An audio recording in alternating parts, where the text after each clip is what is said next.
didn't want to do that. So I want to go around the room, see if anyone has any questions before we move on to the next speaker. If you do, please unmute yourself. Tony, I have a couple questions. Okay, who is? Sarah. Okay. Sarah.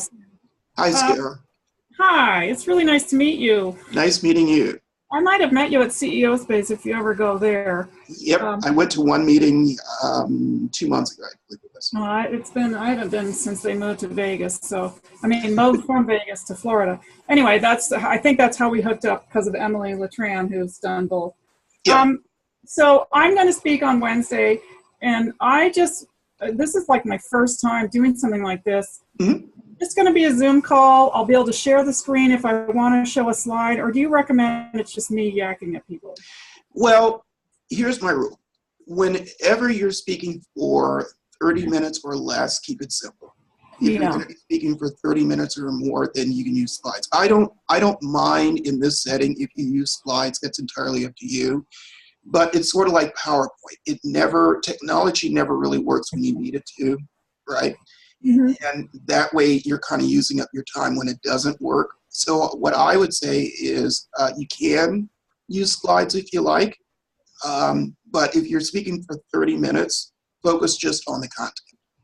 Great. Okay. And then if I'm going to make an offer of something like, if you'd like to spend 15 minutes talking with me a little bit more, blah, blah, blah, how am I going to there'll be these people that might be listening right then and there. Is it a link to a landing page that I should create? Sorry to say. No, that's okay.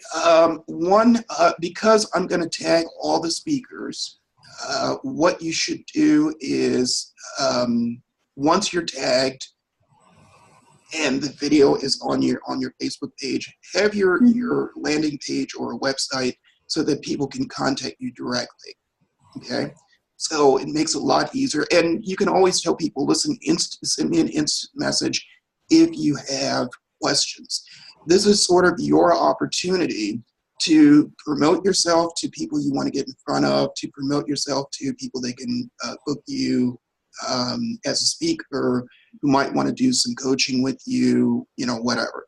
Mm-hmm. So however you decide you want people to reach out to you, email is usually the easiest for me. So, an instant message. So however you want people to reach out to you, that's what you should do. So just at the end, I could give them my email address and say it a couple times. Okay. Absolutely. Fabulous. Thanks so much. My pleasure. And I loved all your information. Thank you. Thank you. Anyone else? Yes, no, maybe. Hi, Tony. It's Sonia. Hi, Sonia. Hey, so I heard you say, and this always that standard thing where they say send your speaker bio and your one sheet. Mm-hmm. And I heard you say you don't send your one sheet, you just send your bio? Yeah, I stopped sending my one sheet many years ago because once upon a time I had a booking service for speakers.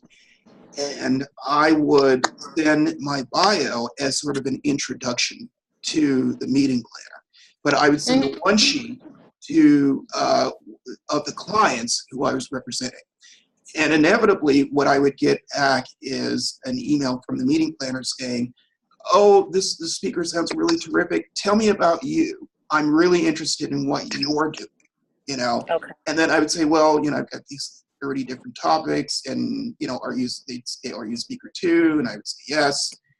And I would usually get the booking, and it suddenly hit me. When I was sending out the one sheet, I never got bookings. The bio, because it's short and sweet, the bio is what gets my foot in the door. So I just use the bio. I stopped using one sheets, years ago. It's not to say that you shouldn't have a one sheet. You should always have one. This is what the system that seems to work really well for you. You need to figure out what works well for you. Okay. Thank you for that. Did that answer your question? Absolutely. Thank you. Okay. Wonderful. Thank you. Any other questions?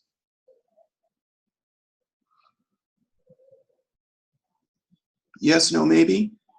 Okay. Tony. So, yes. This is Inez. Hi, Inez. What was the tip How are you today? I'm well. Thank you for asking. How are you? I'm exquisitely fabulous. I was writing so fast that I missed the tip that you gave before Eventbrite. What was the one you gave just before you talked about Eventbrite? The one that I gave just before, I think it had to do with, should I write a book? Should I write a book? Is that what you're talking about? Yes. Okay. So my answer is yes, you should. It is not imperative that you do. You can get speaking engagements without writing a book, but I find that it certainly helps. It helps smooth the way if you have a book under your belt, even one book. My 7th book will be coming out in January, and it's called How to Make Shit Happen, which seems to really resonate with me.